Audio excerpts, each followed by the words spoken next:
Hello, everybody. Thank you very much for coming today to our events, which, as you can see, is all about automation. So my name's Eliza Williams. I'm the Associate Editor at Creative Review magazine. We're supporting this event, which is hosted by the Foundry and by Dare, as you know. And as I say, we're here to talk about automation and how it's affecting the creative industries in particular. There's going to be 3 talks. The first one is by David Atkinson of the Foundry. He's head of design. Then Cassette Boy, the video artist, mashup artists, who I'm sure you know, will be giving a talk. And then finally, Matt Shannon from Visualize, VR company Visualize, will also be giving a talk.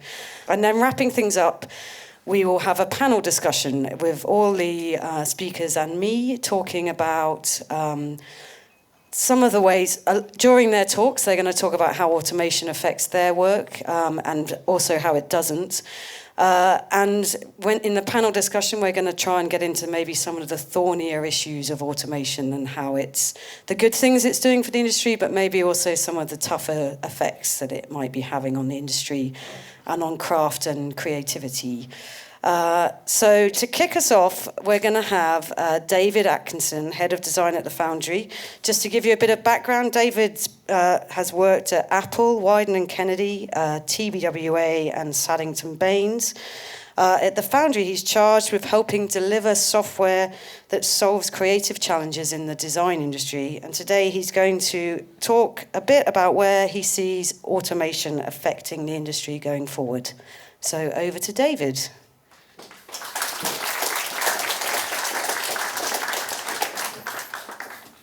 So, thank you for coming. It's not a great day out, so I appreciate everyone showing up for this thing. Initially, when we were thinking about this, we were talking about what could we sort of share with the greater community as a software company, and generally things like automation and the general nature in which things are becoming more procedural becomes something that gets used a lot or talked about a lot. And there's a bit of a fear and loathing based around how this affects the other portion of what we do, which is to try and enable artists to build great products or great images with the software that we make. So largely, when people think of automation, they're thinking about these procedural robots that build things, and they do a lot of really wondrous things, but it's usually in a very serial way. They generally have no idea of the things that are sort of around them. So they're very fascinating, but they're also very dumb. And there's been a lot of change afoot, and there's a lot of innovation that's been happening in this area.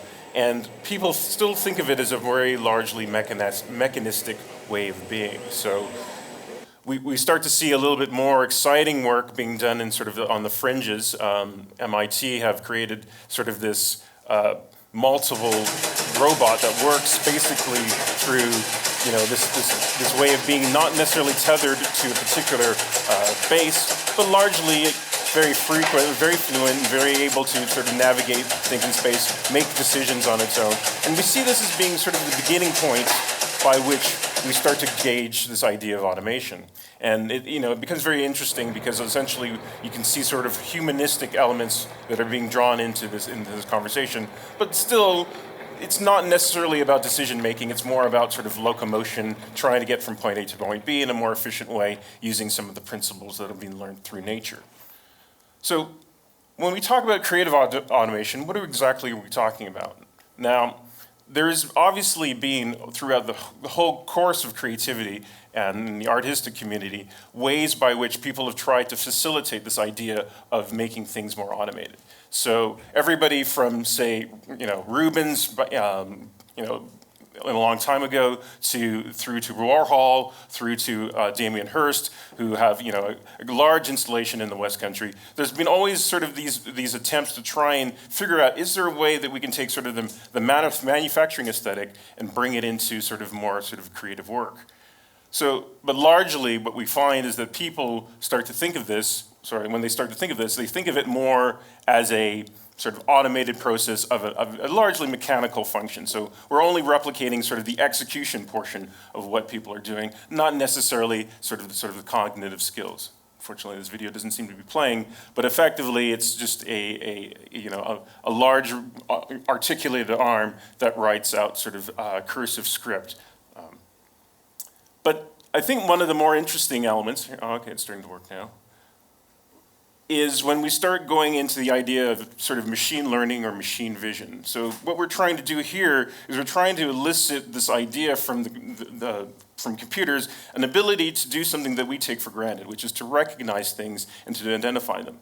This was an image that was created by Google not too long ago, where they basically took their virtualized neural network and asked them to recognize particular objects, in this case animals, but also then feed them back into this redrawing that creates this sort of feedback loop, and what you get is this oddly sort of hallucinogenic imagery that creates this very interesting form or interesting vision of something that doesn't quite exist, but it surely is based around some strong principles.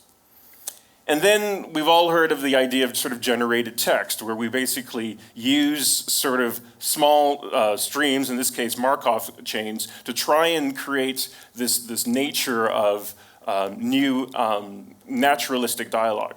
Language is very much something that doesn't seem to fall very nicely into the constraints of sort of a machine sort of learning process, but if you create a sort of a probabilistic model, you can actually start to create things that sound relatively natural. And one of the attempts here was to try and create, legitimate wine reviews based around the kind of vagaries of the wine language that sound realistic to a potential reader. And of course, generated music is something that's been with us for a little bit of time now. I think it's fairly fairly understood what the principles are there. But essentially here, all we're doing is we're trying to simulate something that exists before. We're not trying to build or break new ground. Maybe one of the more interesting sort of versions of this is trying to use principles of analytics to create new forms. And essentially all we're doing here, this is a piece done by an artist, Andy Lomas, who formerly worked for the Foundry. It's really just creating a series of principles and then letting the machine run through the different sort of variations and the different sort of iterations of this. And you can find that what I find very interesting about pieces like this is that how quickly you start to see the analogous to sort of natural or evolutionary forms, because essentially all it's doing is trying to reduce it to the most natural set of options. And people look at this and find it either soothing or a bit sort of disturbing, specifically because while it's just a series of algorithms, it automatically invokes some sort of naturalistic response, which was, of course, the nature of this piece. And you can use this to maybe take it to try and explore forms that you might not necessarily have been able to do sort of from pure natural or human intuition. Another example of this is sort of more of a growing stream here. So again, it's just really trying to find the nature through sort of the computed sphere. So what does this actually mean for design? Because it's really interesting to talk about this in an artistic space where it's a sort of a one-off experiment. But what does this mean for the people whose job it is to create for a living? Well, you're starting to see already some sort of modest attempts at automation, when in fact there's a lot of things that fall within the creative sphere that aren't actually really that creative. They're just more sort of iterations or playing outs of various sort of design structures. So here's an attempt by Squarespace to try and reduce the nature of complexity in graphic design. It's arguable whether or not they were able to successfully succeed in this, but interestingly enough, they are trying to create principles or trying to follow through from principles to create sort of design structures so that people who may not necessarily feel that they were emancipated or part of the design process can now largely be create design structure. We also have sort of again, along the same lines as the Andy Lomas piece, sort of a more programmatic way of making pattern discovery. This is a site by Netan that basically allows you to create generative patterns that you can then use for them to then create 3D printed, or in this case 3D knitted versions of scarves and sweaters. And obviously, it doesn't take a lot of imagination to know that if you can start to create this sort of generative design principle, then you can then easily apply it to structural forms. In this case, a Gaudi chair, which basically uses some of the branching properties of plants in order to create a structural basis. And so a lot of this is being created based on sort of preset conditions that have been put in and then modified slightly based on user output. Lastly, I'd like to kind of call attention to something that's probably automation that probably doesn't seem that way, which is more the idea of being able to search. Google, not surprisingly, has been on the forefront of image-based searching, but there are now interesting other startups that are building around this idea of computer vision and looking at creating relationships based around sort of structures that you've put in place. So you upload an image, it tries to see or read the image, and then find things that are associated with it. And we're now seeing sort of a cottage industry of products that are built around this idea of computer viewing, computer seeing. And I'd be greatly remiss if I didn't actually mention some of the things we're doing at the Foundry in this space that largely take that idea and try and use it to facilitate that idea of exploration and creation and curation of inspirational sources. So it's not necessarily a case of being able to say that automation is supplanting the role of people or of designers in the process, but there are ways in which it can sort of help sort of create relationships prior, which may not necessarily have been there prior, in order to create sort of interesting and naturalistic structures. So that's kind of my sort of whistle-stop tour of things creative in the automation space. But I'd like to basically use that as an opportunity to try and kind of set the scene, if you will, for what's to come next. Thank you. Thanks, David. So next up, we have Cassette Boy, which in fact is two people. You may know this, Mike and Simon, and they're going to come and talk about their video mashups, which stretch back to 2009. They're going to talk about the history of their work before that, but you may know them for their lampooning of shows like The Apprentice, and most recently of David Cameron, when they recently did a video that came out the afternoon of the announcement of David Cameron's interactions with a pig.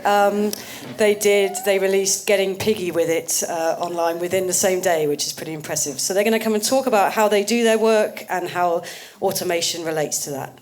Up they come. Okay, here we come. Here we come.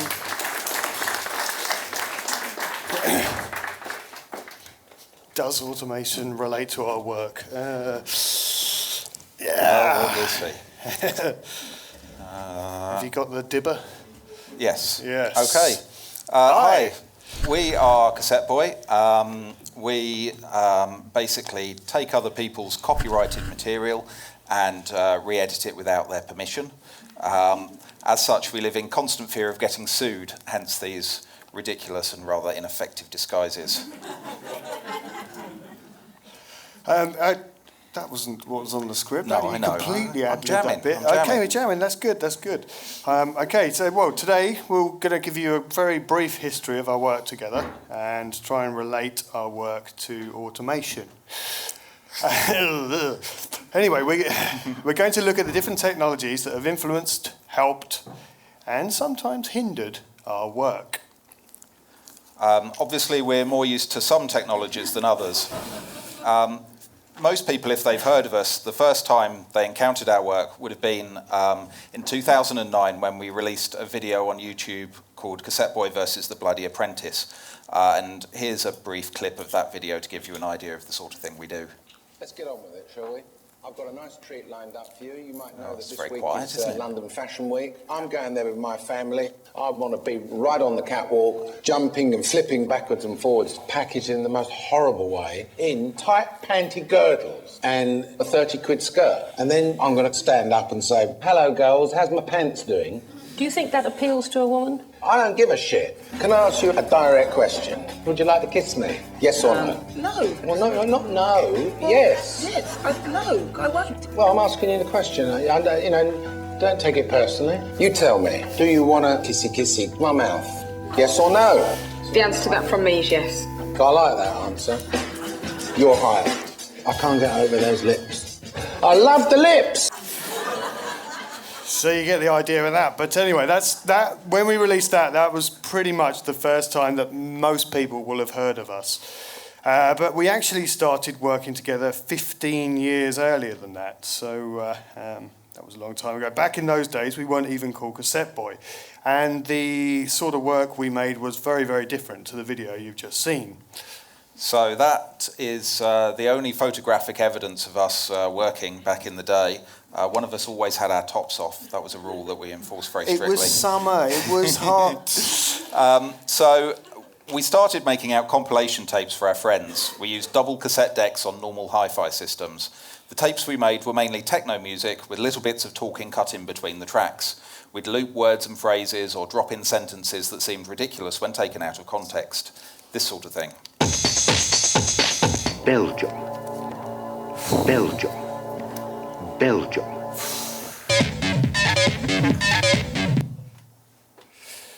Yeah, as you can tell, we've improved a bit since then.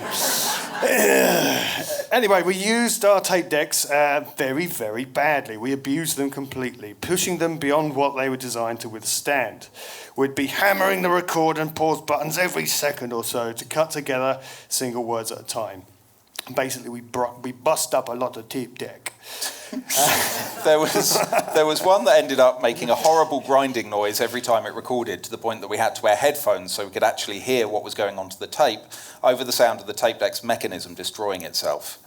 But it had a very good action on that one, didn't it? It was a very nice action. Yeah, it's very Made a good tape deck, Tiak did. Anyway, these tapes were a lot of hard work, and there were no technological shortcuts that we could use. A lot of time was spent fast-forwarding and rewinding to find the right bit of tape.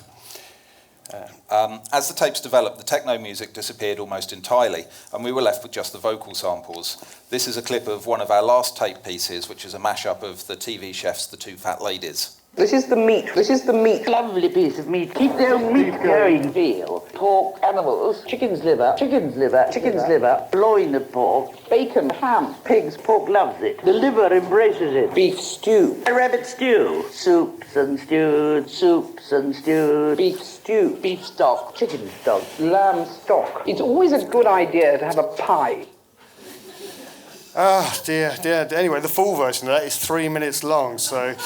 but anyway, that sort of stuff may sound random, but each one of those edits was a carefully taken creative decision. I had a notebook at that time, which I used to list all the samples and all the time codes for each one of the samples. So it would read, 0039 bacon, 0048 old bacon. God. But anyway, I think I've still got that notebook, actually. Good. A lot of work went into that. Yeah. So then we'd exhausted what we could do with tapes, so we moved on to computers. And this is a track from our first album that addresses the change in our working methods. Tape recorders. Tape recorder. We play off tape. It was all about tapes back then. Tape recordings of conversation. Secret tapes. Tapes? Put insurance on tapes. These cassette tapes were spreading all through the city. Vroom, vroom, cassette. Rewind. Fast forward. Play. Press play. It was a manual system and it was the only one available at the time. Tape cassette. Will somebody turn the tape recorder off? You have to unplug it because the button doesn't work. Analog's obsolete. We did it like that and now we do it like this. Computer.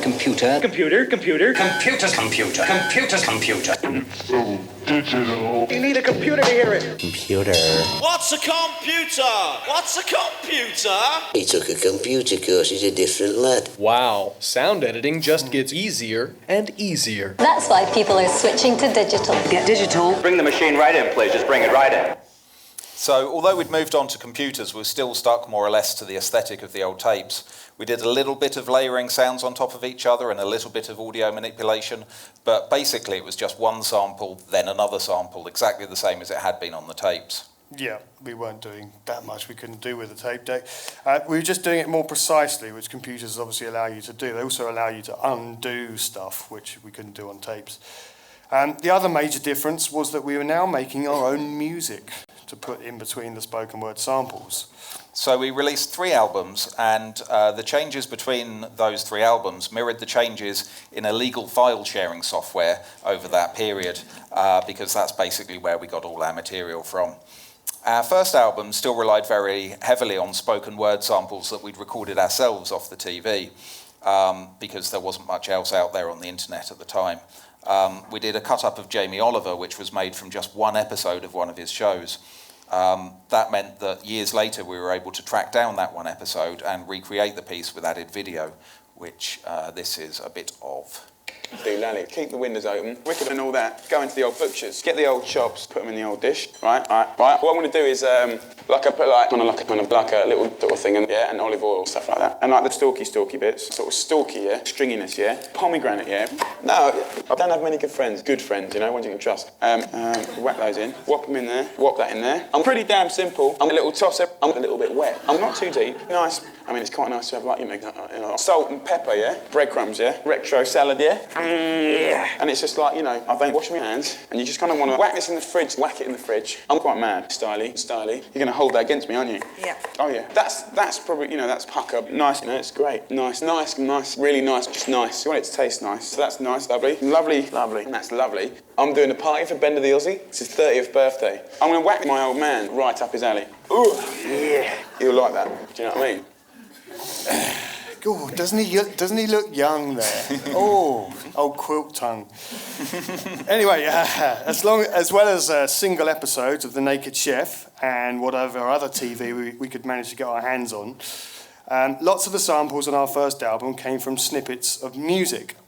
And this is because back in 2000 and 2001, when we were making the album, TV wasn't shared online, but music was through everyone probably remembers Napster and Audio Galaxy and those file sharing sites. So we were able to create theme pieces by searching these sites for songs that had a common theme, a bit like this excerpt. Light my fire. Set the place afire. We can start the fire. I'm a fire starter. Fire. Get the fire brigade. You put water in my fire. Fire and water. That's my fire really gone out. Come on, baby. Relight the fire. A new flame has come. We'd actually had the idea for that piece back in the tape days, but couldn't afford to buy all the necessary albums to get the songs. Just nicking it off the internet made it much easier. Yeah, didn't we actually buy a Phil Collins album once just to get a short sample? Yes, we did. Yes. And then we vowed never to do that ever again. Our second album came out in 2005, and this was still before TV was widely shared online, but there were lots of spoken word things available by that point, including lots of audiobooks and self-help tapes, so they formed a large part of our second album. This is a cut-up of a Harry Potter audiobook, and it's quite filthy. It was nearly midnight. Harry Potter was lying in bed. Harry pulled out his dick. He looked at it happily for a few seconds, noticing that it was rather thicker than usual and had grown a few inches over the last year.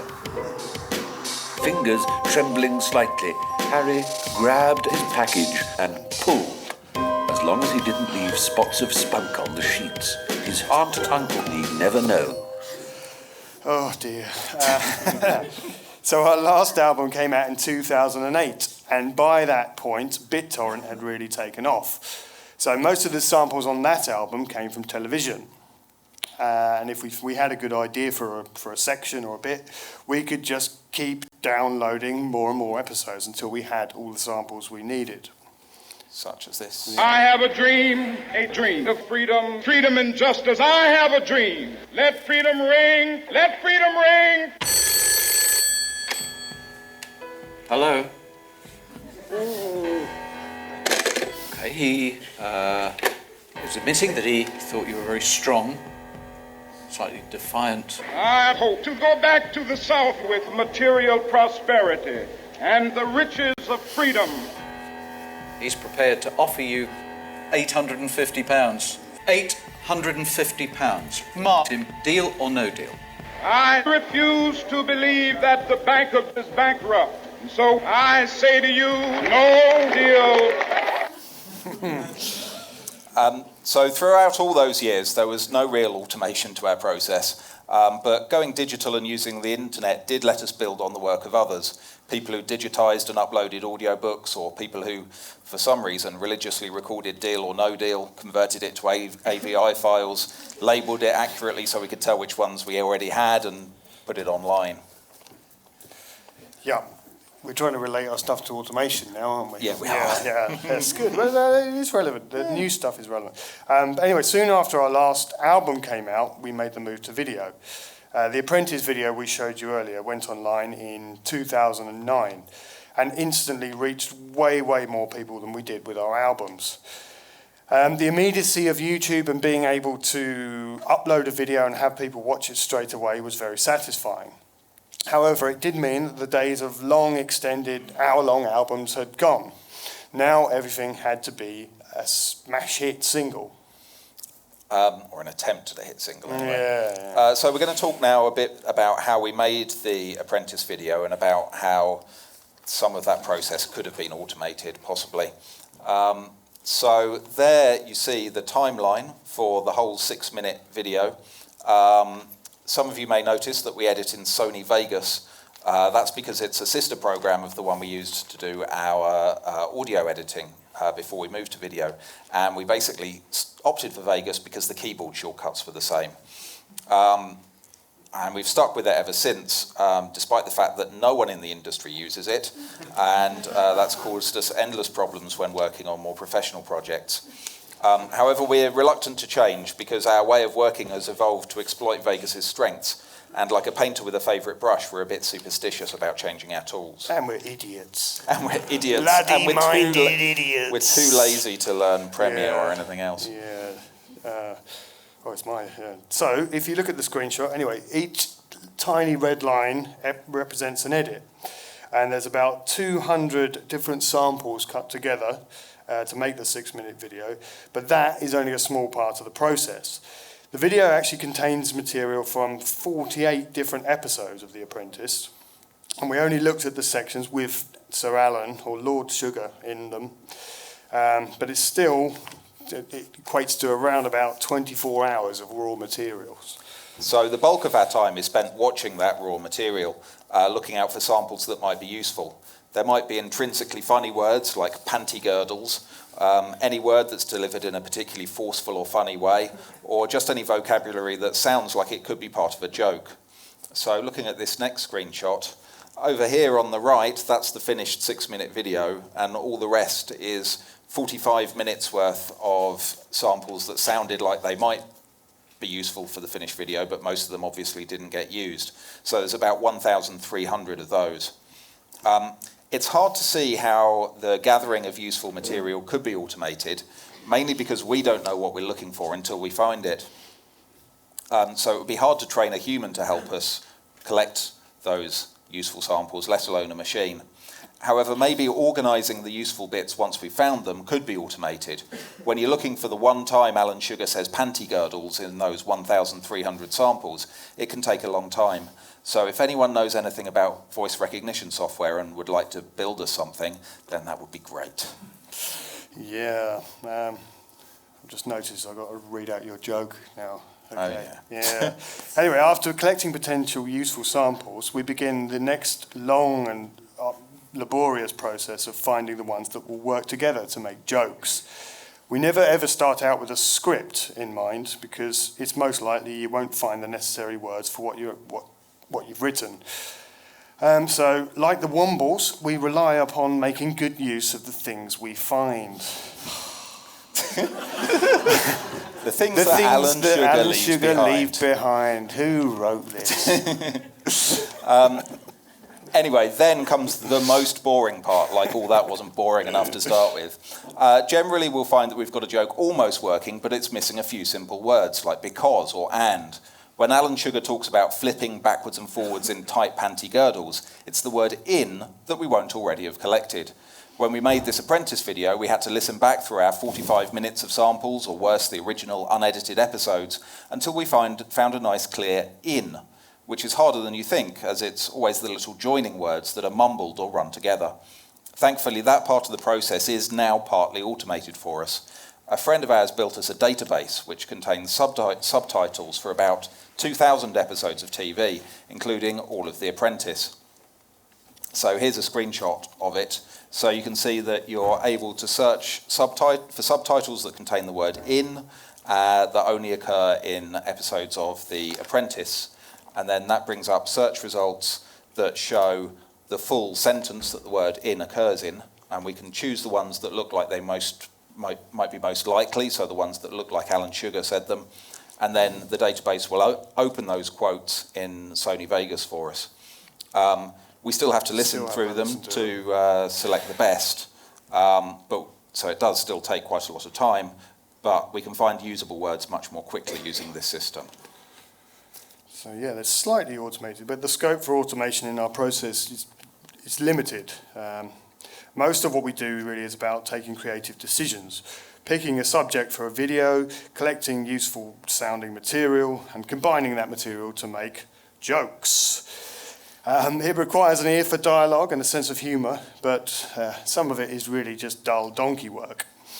We've managed to automate some of that, and more, hopefully, could be possible in the future. So we're going to end with a quick word about how automation can sometimes work against us. YouTube's automated content recognition system is very efficient, so it looks out for copyrighted music or TV or whatever and flags it up as soon as a video is uploaded using something like that. And we've had some videos blocked as soon as they finished uploading, which is very frustrating. We do try to work around those limits though, and we're going to end now with another one of our more popular videos, which uses an M&M instrumental. So we were worried about it getting blocked before anyone saw it. Thankfully that didn't happen, possibly because we made sure that the music has talking or audience applause over the top of it throughout the whole video. So maybe that disguised it enough. For whatever reason, we got away with it anyway. So we'll leave you with this one. Thanks.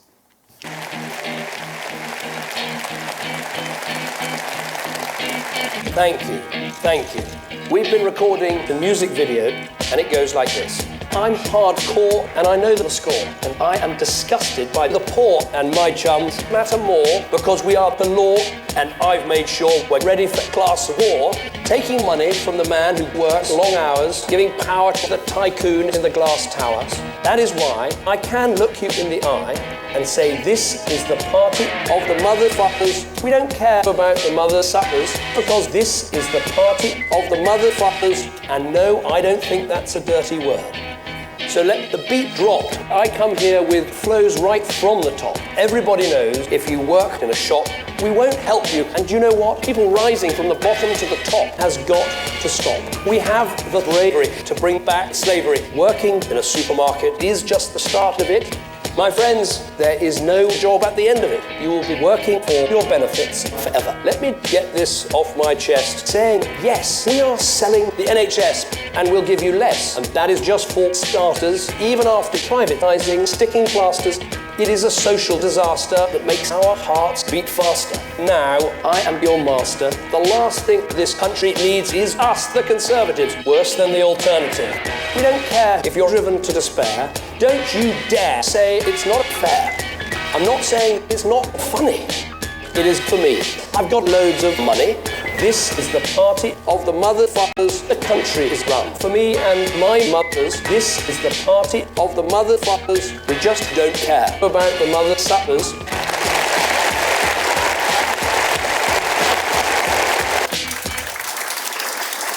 Thanks.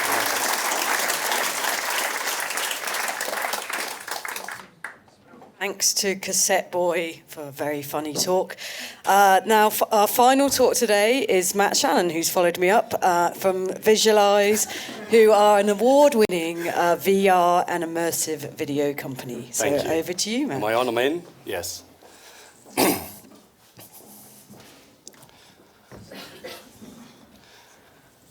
Okay, I'm from Visualize. We are a virtual reality content production studio.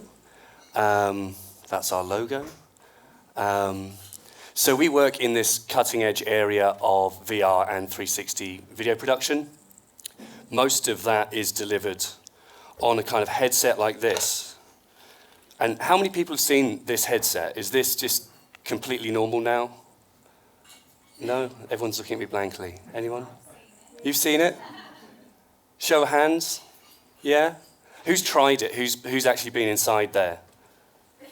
Been in the Matrix? Not so many. There's some headsets over here, and we can do a bit of a demo afterwards if you like. You can see some of our stuff.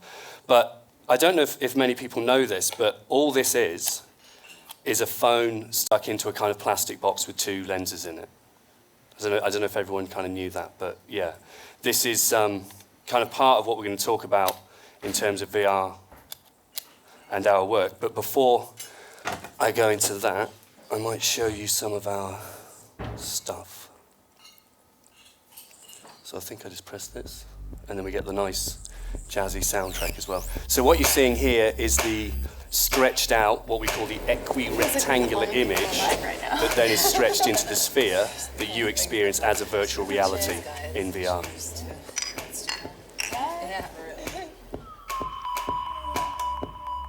That's Tim Henman and Lindsay Davenport playing tennis. Tim Henman swears quite a lot. That's what I was really surprised by when we worked with him.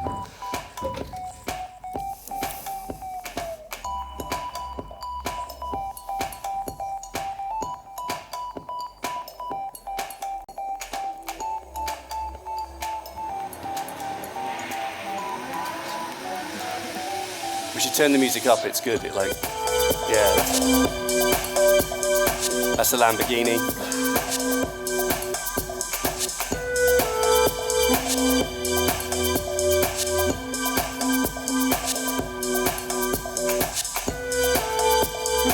That's these amazing gardens in Singapore.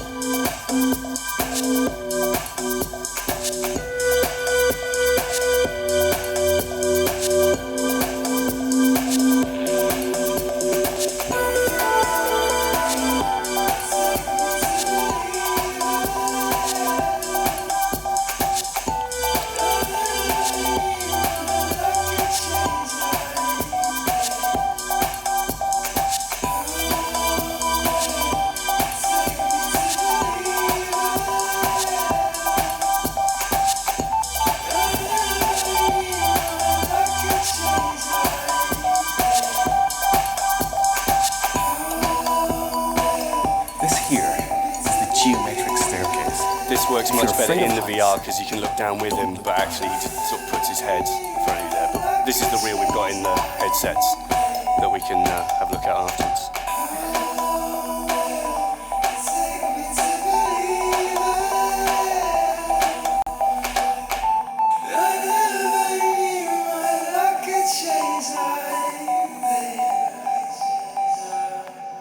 All right. So as probably most of you have heard, there is a huge buzz around VR at the moment, and I mean this is just one example. It's predicted to generate $150 billion in the next 5 years. There's a huge amount of kind of predictions about what it's going to do, and I think part of the problem we have at Visualize is that means that a lot of people assume that it is a like super high tech medium, which is where this sort of all links to automation. But actually what we're doing is an incredibly hand-labored craft process. All those images you just saw is shot using 6 different cameras, and those 6 different camera channels are stitched into one image. So in many senses, yeah, we're still in the stage of a kind of craft technology. It's most of the work we do, actually, in terms of hours, is kind of electronic sewing, like it's really like hand sewing. So I think I can show you here, and I think this is only about a minute long, but you'll see this is one of my colleagues trying to patch the seam between 2 camera channels. And you'll see how it's probably a little bit more interesting to be doing it, but watching it's probably really quite boring. You can see how on this tiny little, like, I think that's a bar in the middle of a, what are those called, ski lift things. He's adjusting tiny, tiny little frames of a mask to cover over the scene between two images. And at the moment, there is no way of automating this. You can create workflows which improve efficiency, but actually this is just handwork, because you'd have to have some kind of AI that could interpret an image, that would understand what the image was if you were to really automate it. And then you'll see, it is really painstaking. I don't know how these people do it. It's really like 10 hours a day of doing that. And they go, oh yeah, think it's nearly done? Yeah. Nah. So this is another example of where, like, what we're doing every day is still handcrafted technology. What my colleague is doing here is using that sun to stabilize the image. He's using that as a reference point to stabilize a skiing image. So what's happened here is the sun has gone behind a flag, which, if you were to try and automate this, an AI or an algorithm wouldn't know the sun was the sun. You could probably tell a little bit, but it would still interpret like large white areas as the sun. It would be too confusing. This is still like very much a human task. And I think you can see a little bit of I think this is actually in Nuke. Yeah, this is in one of the Foundry's tools.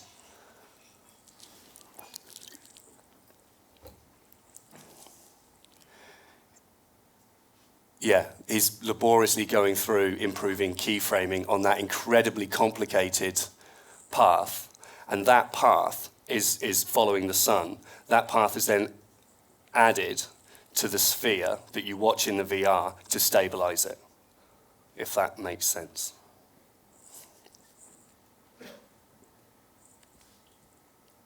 So in the next 12 months or 6 months even, there's a huge amount of hardware and software that's going to automate a lot of what we're doing. That's mainly got to do with cameras like this, which is the Emerge camera, which is only renderings have been released of it, but Lytro releasing this camera, it has, actually you don't know how many separate camera lenses within those different rings, but that will send one image out, which completely changes how we produce VR and who produces VR.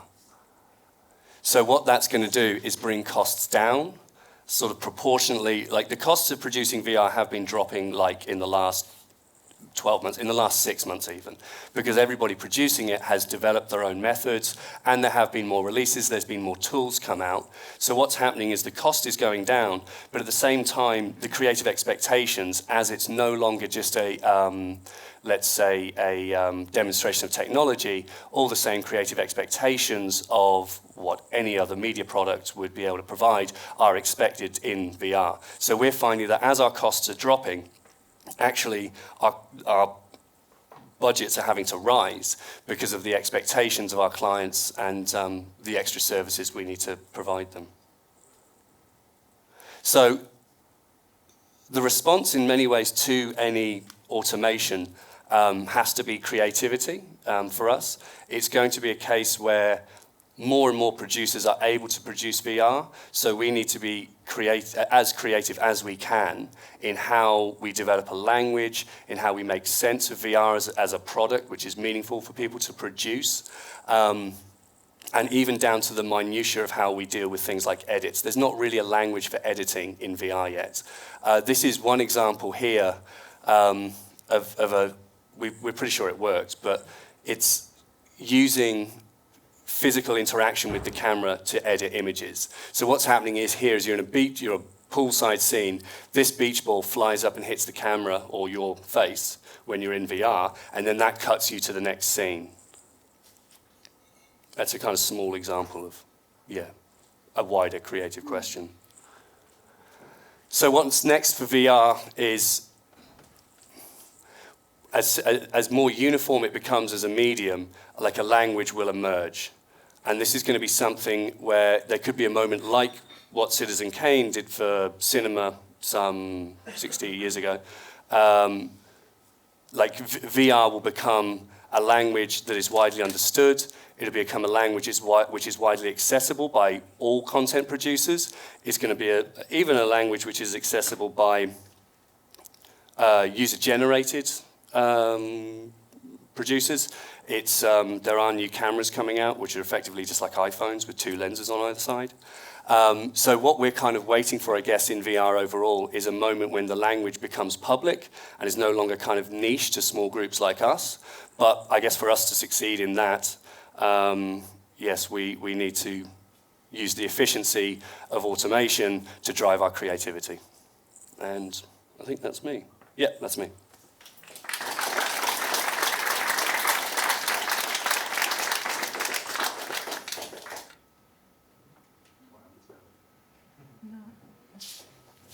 Thanks, Matt. Okay, so we're going to have a panel discussion now with all our speakers and also me, where we will talk a little bit, following up some of the things from the talks, but also try and get into some of the thornier issues around automation and whether there are some negative aspects that may come for the creative world. Just let everyone sit down. Oh, someone's feeding back. There we go. Hello. No, I think. Hi. Yeah. Yeah. Yeah. You're all set? Okay, so maybe to start, what was interesting, I thought, from particularly the last 2 talks was, in actual fact, you're not actually using that much automation in your work at the moment, and there would be areas where it could be very useful in terms of production stuff. I'm slightly unnerved by your glasses, but no, you can leave them on. I wondered, I could see where on a production level it actually could speed things up and make your life easier in many ways. However, are there areas where you could also see it becoming a problem? And David too. Are there things where automation may actually, people might expect, for example, that things are done quicker, and possibly the creative process may suffer as a result? Matt, I think you're it looking would at me. be, in some ways, it would be quite a positive thing for us because it would mean we could get maybe more diverse productions over the line. We wouldn't hit budget problems so easily. But then again, just from visualizers' perspective, we have to become a lot more competitive because it's going to become a lot more competitive market for what we do. There are some automated things on tools online that do similar stuff to Cassette Boy. That you can type in a phrase and it has a movie database and it will spit out that phrase cut together in film samples for you. They're never very good though because they do lack the human touch and they don't have the timing and that sort of thing. But I guess there's the worry that if that kind of thing becomes more widespread than what we do as human people, that it will have less of a novelty factor impact. If the machines do it 30% as well as we do, but it's much more widespread, then people will lose their appetite for the people who are doing it and crafting it a bit better. And we can write comedy in a more traditional way. Well, It'll probably be a lot quicker. It will be a lot quicker. Yeah, we're basically comedy writers who use the most laborious process imaginable. Are there other people that do similar things to you that you admire, or do you think you've got a corner? No, loads of people do it, definitely. If they can be bothered. If they can be bothered, yeah. The people who do it the best are the people who are prepared to put the work in. I think we had a head start because we started doing it on the tapes so long ago, and we were prepared to put the work in there. So when we made the transition to video, we were prepared to put the work in again. And you can tell when you see other people who do mashups, the good ones are the people who have spent weeks and weeks on it. Yeah, and who are funny people anyway. Oh yeah, yeah, You're a funny guy. There's a guy called Darren Dutton, and he collaborates with someone else whose name I've forgotten. And he's doing a good series of videos called, I think they're called Big Field, where he splices together audio, same as we used to do, but he films people lip syncing to that audio. So he'll take the audio from Countdown and he'll put someone in a field and lip sync to it. And they're very funny. They've got a kind of Vic and Bob kind of surreal air to it. So that's a very new twist on the mashup that I only saw like about a month ago. That's really exciting. Yeah, some of it must be the speed, because as I was saying earlier about you getting that response out to the David Cameron pig story, I mean, the value of that was really in the quick response, wasn't it? Did you hear that story and think, right, we've got to do it now? Yeah, we had a lot, from the last video that we played, we had a lot of arranged David Cameron material anyway, so that was why we were able to turn it around so quickly.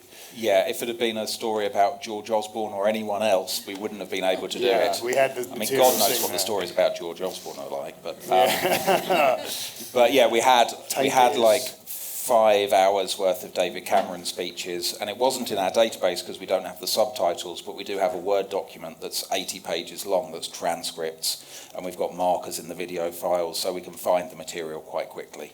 Right. So we were able to turn that around in a few hours, but anyone else we wouldn't have been able to. Yeah, the prep was done. Yeah. So. Thank goodness it was David Cameron. Thank goodness it was David absolutely. Cameron. Yeah. Goodness had nothing to do with it. And David, what's your view on this? Do you see areas where maybe companies might see automation as a way of getting everything done quicker and squeezing the process? Yeah, there's always going to be that temptation to use it for nefarious reasons, which is to basically say, well, we're going to cut out a whole crew of people who do the work because we now can get a machine to do it. But effectively, I think that if anything, what's been shown here, it shows that the value becomes greater, because just because you have ubiquity, just because everyone can use it or can create it, does not mean that everyone is good at it. I mean, I think photography has shown that very, very well. And so largely, I think the automation is really for those people who do it well to be able to play with a bigger sandbox or play in a bigger sandbox. And so I see it working alongside the creative process as opposed to usurping it in any way.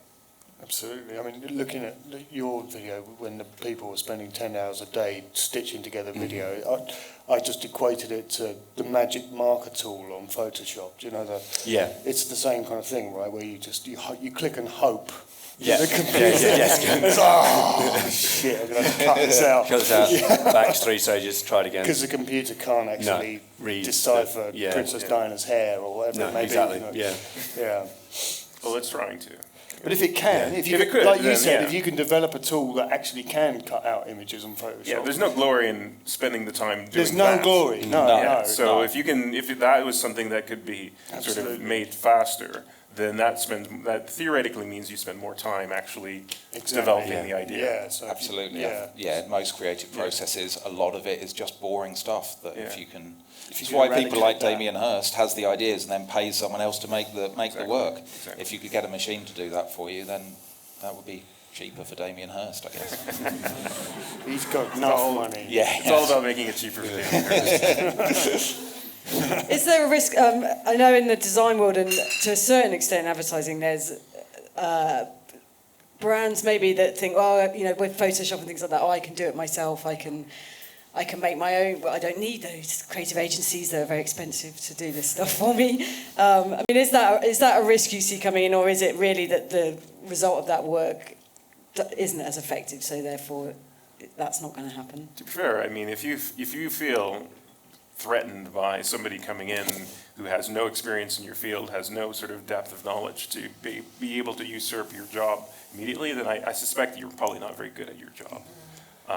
I feel that there's a degree, there's always that temptation, because something looks easy, that people feel that they can do it and that they can cut out people who are very good at it. But I think that largely what things like this do is it helps really try to emphasize the value that you bring, as opposed to making it something that's sort of esoteric that no one can really sort of quantify. Sure.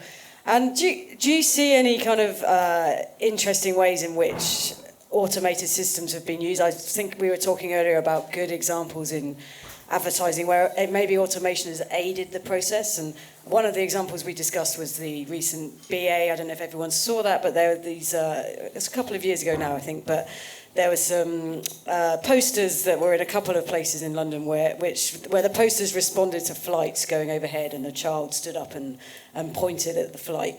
And that was basically using technology, but obviously the creativity was there in the idea. Do you see have you seen things like that coming through or is they sort of one-off moments, do you think? I think you're starting to see more of them, and I think that largely what the automation there is facilitating is being able to create a more custom experience, so that every person or individuals can feel that the message is speaking to them. And I think that's kind of the holy grail, to try and make it so that it is something that is more focused on anyone's particular needs. And clearly the move to digital has, to a certain extent, allowed that to happen. It's not necessarily been universal. There's still that level of interpretation, but it does change the way that you create your ideas. It changes the way you tell your stories. So I think you're going to see a lot more of it going forward. I think we're just beginning to scratch the surface. I think things like the BA advert was a good example, but probably the most, I'd say, basic example of that, in terms of, hey, I can identify something that I'm scraping from another source, but really trying to take sort of campaigns or design ideas and really sort of target them towards the individual. I think that's what everyone's trying to do, and automation just allows for, well, there's two levels of it. There's the one that just takes out the busy work, which is something that we all agree is a good thing, and then there's the one where it's more about trying to, come up with the level of serendipity. Like if there's something that, I'm thinking of an idea and this allows me to think of another idea that I wouldn't have before, that may be a good instance. Happy accident. Happy accidents. We rely on happy accidents more than we care to admit. When we Absolutely. gather our 1,300 samples of The Apprentice, some of those are going to be next to each other and will make jokes on their own. Yeah, and that's a lot. That is brilliant. How does Shazam work? I was going to ask the audience. What works? How does Shazam work? I guess it works by analysing the waveforms, right? But my question was, when you're in a really busy pub, it still works. It's just very good at filtering out the background stuff noise. that's not. So it just works how I thought it. There's no kind of military. Technology. I just thought, it's just a bunch of people in a room. It's just one guy. Just one guy. It's the Rolling Stones, mate. Don't know that one. Hang on. Millions of requests coming. Okay, so it is just waveform analysis. Yeah. Okay. Although interestingly enough, Shazam was sort of created specifically to do the thing that you hate YouTube for, which is to sniff out for copyright I would protection. imagine, because a lot of songwriters were trying for a service where they could get recognition for the work that that would be broadcast in various places. But I mean, it is an example of that idea of automation, but then creating a service that then became something that was very interesting and that created value for people. And I mean, I don't know of any sort of mashup artists that use Shazam as their bass part, but that we should. Could be. I mean, we're not against copyright. No. By the way. I think that's when it becomes interesting, when new technologies evolve and people start abusing them for uses that the designers had no intention of originally. Like we abused tape decks and pushed them to their limits and did stuff that THAC weren't thinking of when they designed their machines. Otherwise they would have been much more long-lasting, robust. Yes. Very good. I'm just going to turn to you all over there and see if anyone has any questions. If you could just say who you are at the same time, that would be great. Hello, it's Anne from the Foundry. Quick question about the software that you're using. Obviously, there's always going to be a creative element to using it. You can't just produce funny stuff or beautiful, well-stitched together VR environments without having some creative input into it. So we're not saying that you can ever fully automate the process, but what would be the holy grail of the software that you're using now to cut out the monotony of stuff? Or if there was one killer feature that Vegas had that it doesn't have because no one's using it. I guess it's having a flexible tool to make those decisions, so that those decisions maybe can be made quicker than the possibly 5-day sort of turnaround. So something that actually could allow you to work within those stitch areas. Although we're increasingly actually not having such problems with stitch errors as we update our camera rigs, but if you had some kind of flexible built-in tool that you could manage that creative decision, because otherwise what tends to happen is one person has to go off and stitch that thing for ages, and then say the director on it isn't going to be able to really see it, what it really looked like, for maybe 2 days, which is kind of tricky, given the fact that I think largely the overall digital automation means that the turnaround times for media productions is minimal, and so we're really constantly squeezed, sometimes having sort of like 3 weeks to kind of shoot something and turn the whole thing around and develop an app for it. And that's the tricky thing with VR, is that the heavy lifting is so high that, if we had a tool that could just make that more efficient, we can make clearer creative decisions. With us, it would be to do with voice recognition, I think. Yeah. I think we'd have to watch all of the episodes of The Apprentice once, first of all. But after that, if we could get a transcript of all the interesting phrases we'd found, and also who was saying them, whether it was Nick or Margaret or Alan Sugar or, this contestant or that contestant, then that would help us a lot. When we did the Getting Piggy with it, we had the transcript for David Cameron, and if we were able to automatically generate those transcripts, then that would be incredible. Yeah, maybe a piece of software that automatically looked or recognised the sounds ick, uck, it. So we can make swear words. Yes.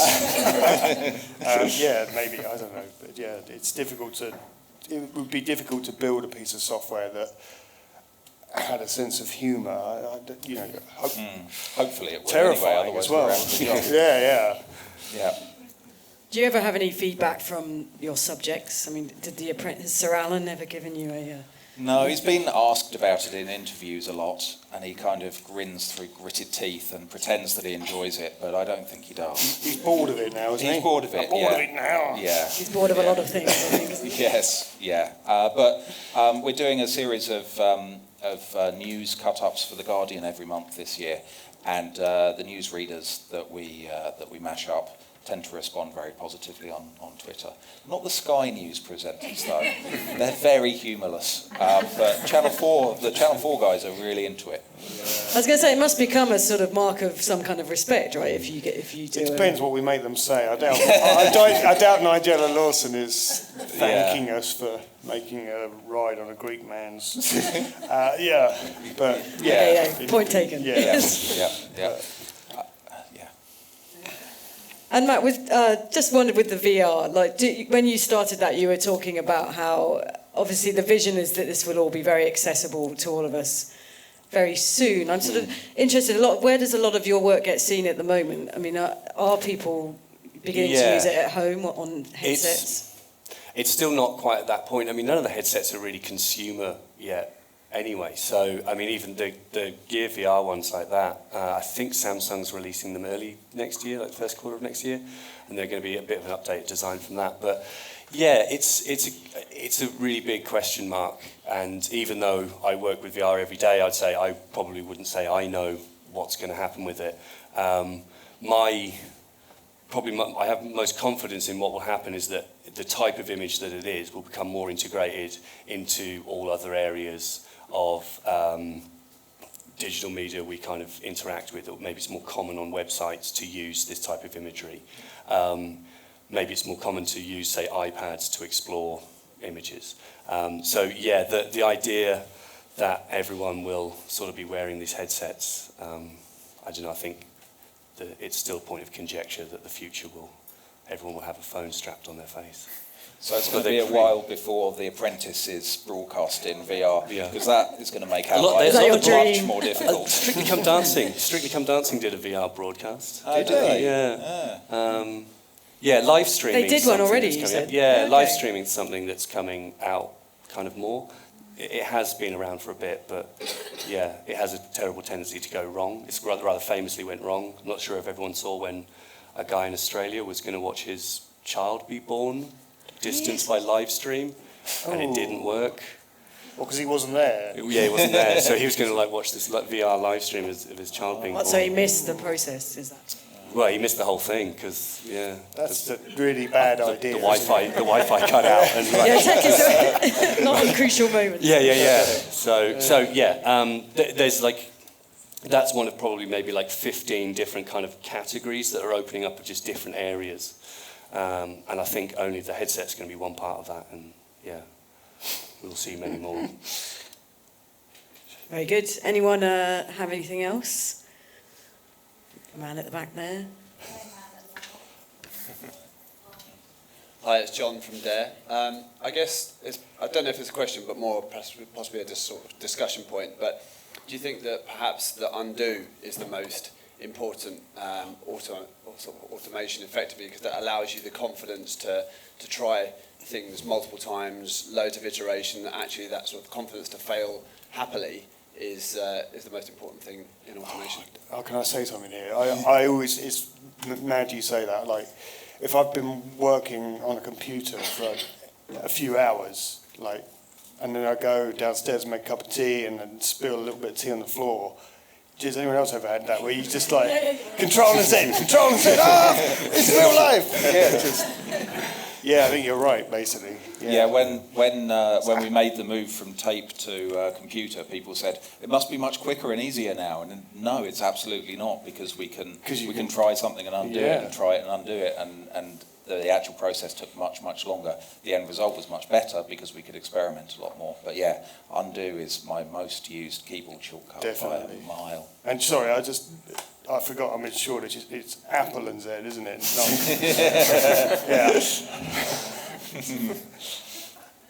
How about autosave? Presumably that's also. That's that's an automatic left hand. Control and S. Do something. Control and S. Yeah, it always amazes me how many people I see these days using computers still not doing that. Just automatic. Just can be heartbreaking. The left hand does it. Automation. We had a 10-minute tape that we'd done once that we recorded over by mistake. So yeah, autosave is another favourite. Yeah. How long roughly does it take to do, like, say, the David Cameron film you showed at the end? That David Cameron one, probably about 3 weeks, maybe. Yeah. Again, it's a lot of that time is spent watching David Cameron, and there's only so long you can spend per day looking at David Cameron before you go mad. So yeah, and trying to make jokes work, and lots of the jokes won't work.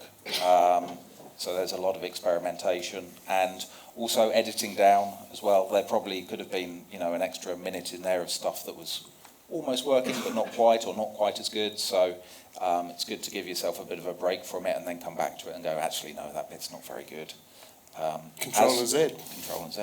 As with everything, the longer you spend on it, the better it is. So this is just a question for anybody.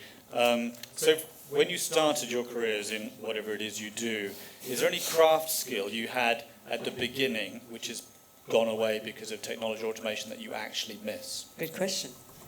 I can't really write with my hands anymore. It's quite hard. Yeah, as I found when we did our talk, reading out loud, especially with these stupid glasses on. Yeah, I don't know, it's good, very good question. Any craft skill that automation has killed? I miss drawing, I have to say. Oh, I mean, there are obviously tools that we use for drawing that are very good. But I guess what I miss about the drawing is not necessarily the ability to draw, but effectively the materials. I miss going into, an art supply store and looking at all the different elements that are there. That was just something that I always found exciting. Maybe it was just me, but just the way the medium behaves. Exactly. And I think that's,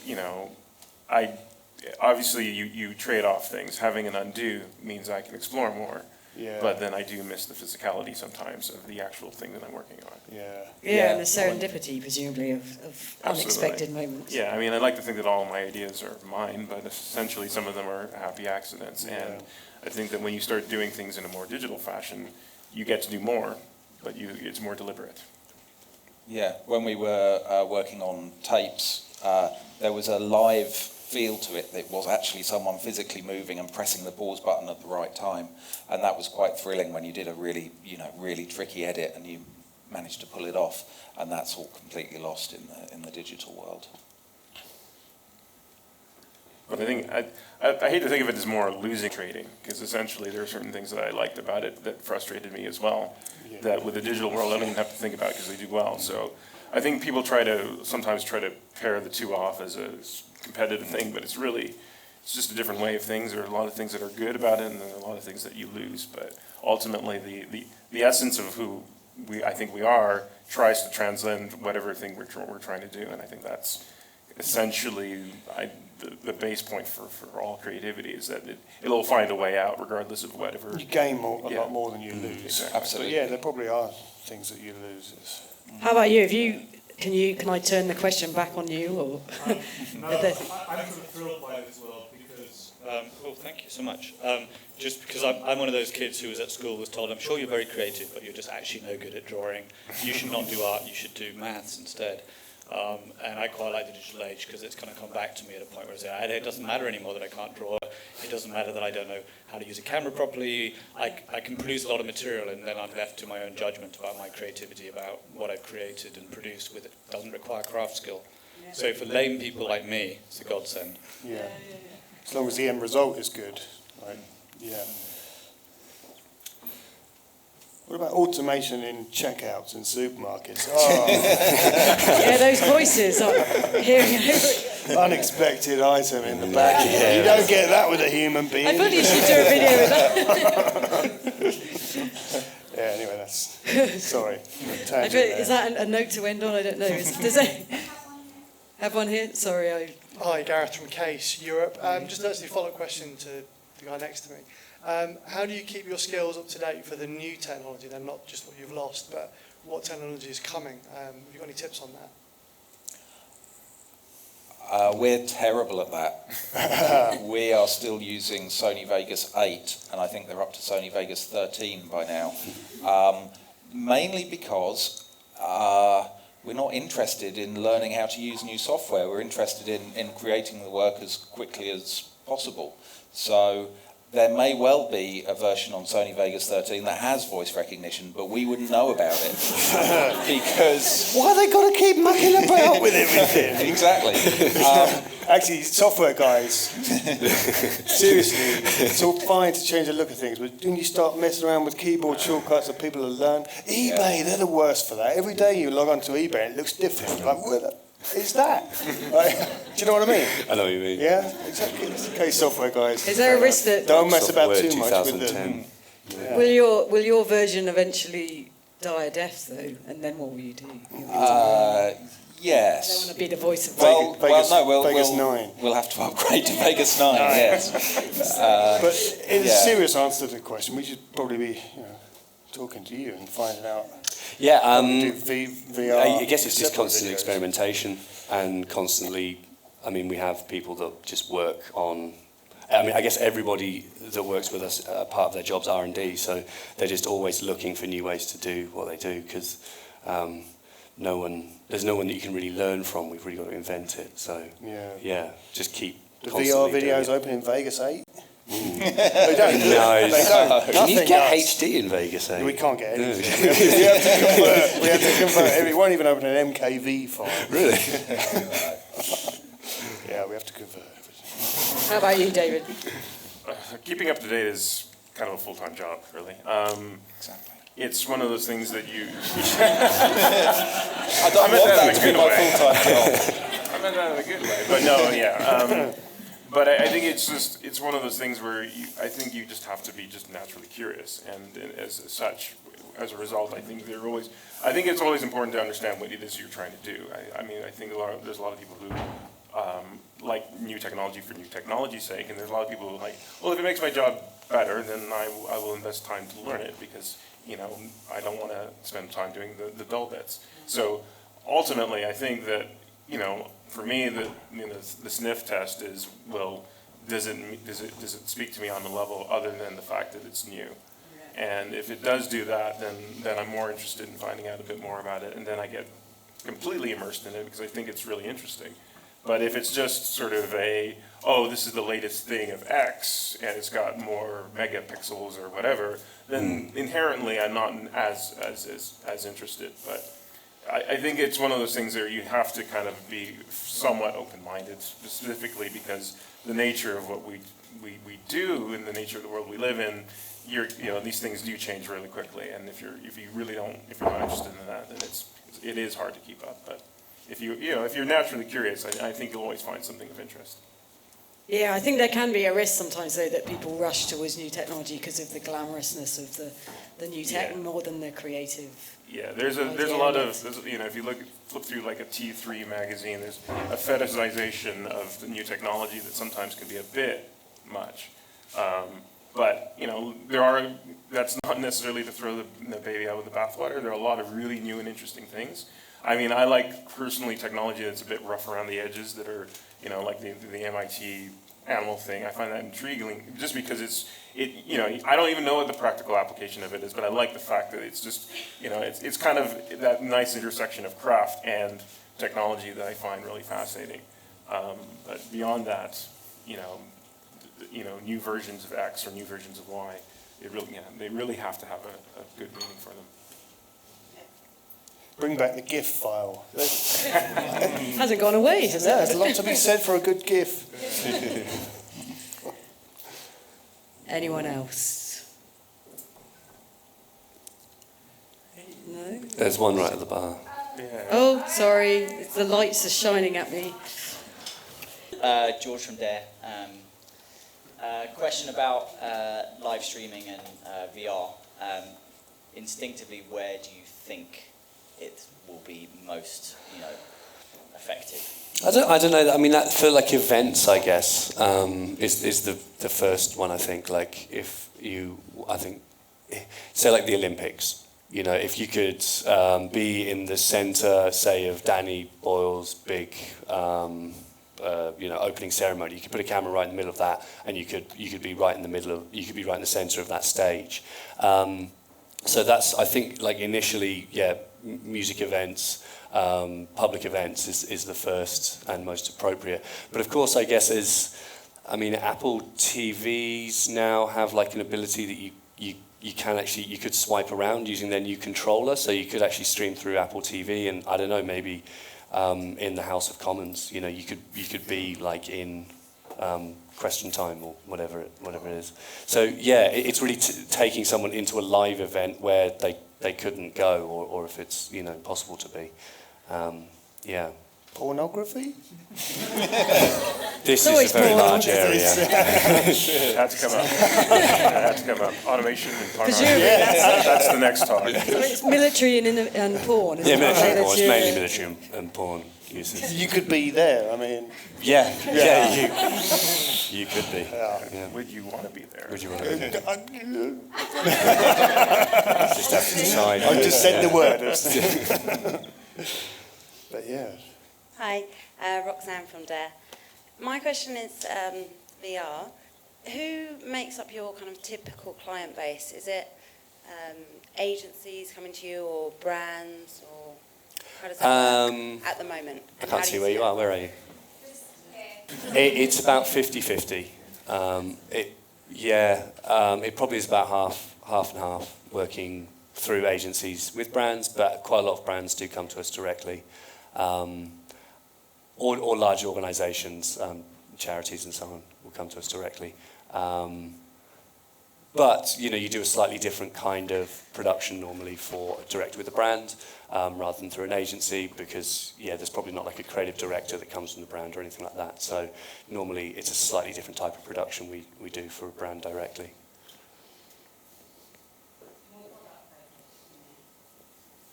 Yeah, so you might be more like showing product features or immersing people in cars that, and that kind of thing. Whereas with maybe an agency, you might be probably more likely to be telling a brand story or something like that.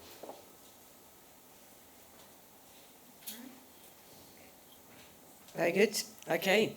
I think we'll wrap up. I'm going to just say a quick thanks to our speakers, Matthew Shannon, Cassette Boy, and David Atkinson. And thank you all for coming.